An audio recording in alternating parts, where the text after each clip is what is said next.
അപ്പോൾ നമുക്ക് salary handle ചെയ്യാൻ വേണ്ടിയിട്ട് നമുക്ക് ആദ്യം ബേസിക് ആയിട്ടുള്ളൊരു 5 കാര്യങ്ങൾ നമ്മൾ ആദ്യം അറിഞ്ഞിരിക്കേണ്ടതുണ്ട്. അതായത് എന്താണ് സേവിങ്സ് എന്നും പിന്നെ ഇൻവെസ്റ്റ്മെൻറ്റ്, അസറ്റ്, ലയബിലിറ്റി, ഇൻഫ്ലേഷൻ. ഈ 5 കാര്യങ്ങൾ ഇതെന്താണെന്ന് നമുക്കൊന്ന് ഡീറ്റെയിൽ ആയിട്ട് നോക്കാം. സേവിങ്സ് നമ്മുടെ ശമ്പളത്തിലെ ചിലവുകൾ കഴിഞ്ഞിട്ട് നമുക്ക് ബാക്കി എന്താണോ സേവ് ചെയ്യാൻ പറ്റുന്നത്, എന്താണോ എടുത്തു വെക്കാൻ പറ്റുന്നത്, അതാണ് സേവിങ്സ് എന്ന് എല്ലാവർക്കും അറിയാം അല്ലേ. ഇൻവെസ്റ്റ്മെൻറ്റ് എന്താണെന്ന് പറഞ്ഞാൽ നമ്മൾ സേവ് ചെയ്ത് വെക്കുന്ന പണം മൂല്യവർദ്ധനത്തിന് വേണ്ടിയിട്ട് മറ്റൊരു കമ്പനിക്ക് വേണ്ടിയിട്ടോ അല്ലെങ്കിൽ ഏതെങ്കിലും അസറ്റ് ക്ലാസ്സിലോ നിക്ഷേപിക്കുന്നതിനെയാണ് ഇൻവെസ്റ്റ്മെൻറ്റ് എന്ന് പറയുന്നത്. അസറ്റ് അഥവാ ആസ്തി. അസറ്റ് എന്ന വാക്ക് എല്ലാവരും കേട്ട് കാണും. പക്ഷേ പലർക്കും ഈ അസറ്റ് ആസ്തിയെക്കുറിച്ചുള്ള ധാരണ തന്നെ തെറ്റാണ്. ചുരുക്കത്തിൽ പറഞ്ഞാൽ നമ്മൾ കൈവശമാക്കി വെച്ചിരിക്കുന്ന സാധനങ്ങൾ വരും വർഷങ്ങളിൽ വരുമാനം ഉണ്ടാക്കിയെടുക്കാൻ സാധിക്കുന്നതാണെങ്കിൽ അതിനെ അസറ്റ് എന്ന് വിളിക്കാം. ഇങ്ങനെ വാല്യൂ റെപ്രസെൻറ്റ് ചെയ്യാൻ സാധിക്കുന്ന എന്തിനേയും നമുക്ക് അസറ്റായിട്ട് കണക്കാക്കാം. താമസിക്കുന്ന വീട്, ഉപയോഗിക്കുന്ന കാറ് എന്നിവയെല്ലാം അസറ്റായി കാണുന്ന ഒരുപാട് പേരുണ്ട് ഇവിടെ. സത്യത്തിൽ ഇത് അസറ്റല്ല, മറിച്ച് ലയബിലിറ്റി ആണെന്ന് നമുക്ക് തിരിച്ചറിയേണ്ടതുണ്ട്. അപ്പോൾ എന്തെല്ലാമാണ് അസറ്റുകൾ? നമുക്ക് നോക്കാം. വിൽക്കാനുള്ള ഉദ്ദേശത്തിലോ വാടകയ്ക്കായി കൊടുക്കാനുള്ള ഉദ്ദേശത്തിലോ വാങ്ങുന്ന ഭൂമിയോ വീടോ, അതുപോലെ വിൽക്കാനുള്ള ഉദ്ദേശം കൊണ്ട് വാങ്ങുന്ന കാറോ അല്ലെങ്കിൽ വാടകയ്ക്ക് വേണ്ടിയുള്ള ഉദ്ദേശത്തിനായി വാങ്ങുന്ന കാറോ, ഇതിനെല്ലാം നമുക്ക് അസറ്റായിട്ട് കണക്കാക്കാം. കാരണം ആദ്യത്തെ ഉദ്ദേശം നമ്മുടെ ഉപയോഗത്തിന് വേണ്ടിയുള്ളതാണ്. അതിനാൽ തന്നെ അതിൽ നിന്ന് ഇൻകം ജനറേറ്റ് ചെയ്യാൻ നമുക്ക് സാധിക്കുന്നില്ല. മറിച്ച് ഡിപ്രീസിയേഷൻ കോസ്റ്റ് അഥവാ മെയിൻ്റനൻസ് ചാർജ് കാരണം നമ്മുടെ കയ്യിലുള്ള ക്യാഷ് അതിനുവേണ്ടി വീണ്ടും ചെലവാക്കേണ്ടി വരികയും ചെയ്യുന്നു. എന്നാൽ രണ്ടാമത്തെ ഉദ്ദേശം നമുക്ക് അതിൽ നിന്നും ഇൻകം ഉണ്ടാക്കിയെടുക്കാൻ വേണ്ടിയാണ്.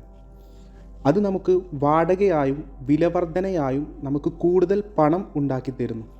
അവിടെ മെയിൻ്റനൻസ് കോസ്റ്റ് ഉണ്ടെങ്കിൽ പോലും. അസറ്റിനെ കുറിച്ച് നിങ്ങൾക്ക് നന്നായി മനസ്സിലായി എന്ന് ഞാൻ പ്രതീക്ഷിക്കുന്നു. ഇനി നമുക്ക് ലയബിലിറ്റി എന്ന് പറഞ്ഞാൽ എന്താണെന്ന് നോക്കാം. ലയബിലിറ്റി അഥവാ ബാധ്യതകൾ എന്താണെന്ന് നോക്കാം. കഴിഞ്ഞു പോയ ഒരു പ്രവൃത്തി മൂലം ഭാവിയിലേക്ക് മറ്റൊരു വ്യക്തിയുമായിട്ടോ അല്ലെങ്കിൽ മറ്റെന്തെങ്കിലുമായിട്ടോ ഒരു കടം ഉണ്ടെങ്കിൽ അതിനെ ലയബിലിറ്റി എന്ന് വിളിക്കുന്നു. അല്ലെങ്കിൽ നമ്മുടേത് അല്ലാത്തതായ ഒരു വസ്തു നമ്മുടെ ആവശ്യത്തിനായി ഉപയോഗിക്കുകയും അതിൻ്റെ വാല്യൂ കുറഞ്ഞുകൊണ്ടിരിക്കുകയും അതുപോലെ വരും വർഷങ്ങളിൽ അതിനു വേണ്ടി നമ്മുടെ പോക്കറ്റിൽ നിന്ന് ക്യാഷ് ചെലവാക്കുകയും ചെയ്യുന്നതിനെ എന്തിനേയും നമുക്ക് ലയബിലിറ്റിയായി കണക്കാക്കാം. നേരത്തെ പറഞ്ഞ പോലെ താമസിക്കുന്ന വീട്, ഉപയോഗിക്കുന്ന കാറ്, ഒരു പ്രത്യേക ആവശ്യത്തിന് വേണ്ടി എടുക്കേണ്ടി വന്ന കടം, അങ്ങനെ നമ്മുടെ കയ്യിൽ നിന്നും പണത്തിനെ കൊണ്ടുപോകുന്ന എന്തിനേയും ലയബിലിറ്റി ആയിട്ട് കാണാം. ചുരുക്കി ഒന്നും കൂടെ ഞാനിവിടെ വിശദീകരിക്കുകയാണ്. അസറ്റ് നമ്മുടെ പോക്കറ്റിലേക്ക് പണം എത്തിക്കുന്നു. ലയബിലിറ്റി നമ്മുടെ പോക്കറ്റിൽ നിന്നും പണത്തെ എടുത്തു കൊണ്ടുപോകുന്നു. ഇപ്പോൾ നിങ്ങൾക്ക് അസറ്റും ലയബിലിറ്റിയും തമ്മിലുള്ള ഡിഫറൻസ് മനസ്സിലായി എന്ന് പ്രതീക്ഷിക്കുന്നു. ഇൻഫ്ലേഷൻ അല്ലെങ്കിൽ പണപ്പെരുപ്പം എന്താണെന്ന് നോക്കാം. വളരെ സിമ്പിളായിട്ട് പറഞ്ഞാൽ സാധനങ്ങളുടെയും സേവനങ്ങളുടെയും വില വർഷം കഴിയുന്തോറും വർദ്ധിച്ചു വരുന്നതിനെയാണ് ഇൻഫ്ലേഷൻ എന്ന് പറയുന്നത്. എന്നാൽ ഇത് അത്ര സിമ്പിളായിട്ടുള്ളൊരു കൺസെപ്റ്റ് അല്ല. പല പല കാരണങ്ങൾ കൊണ്ടാണ് ഇൻഫ്ലേഷൻ സംഭവിക്കുന്നത് എന്ന് നമുക്ക് കാണാൻ സാധിക്കും.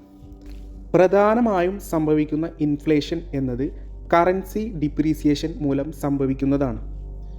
പണത്തിൻ്റെ മൂല്യം കാലങ്ങളായി വർഷങ്ങളായി കുറയുന്നതിനെയാണ് കറൻസി ഡിപ്രീസിയേഷൻ എന്ന് പറയുന്നത്. അപ്പോൾ ഈ പറഞ്ഞ 5 കാര്യങ്ങളും എന്താണെന്ന് വളരെ ബേസിക് ആയിട്ടാണ് പറഞ്ഞിട്ടുള്ളത്.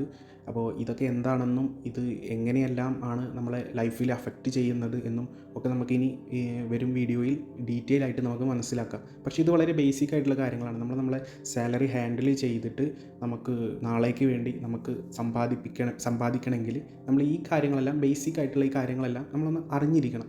അപ്പോൾ അതിനു വേണ്ടിയാണ് ഇതിവിടെ പറഞ്ഞിട്ടുള്ളത്.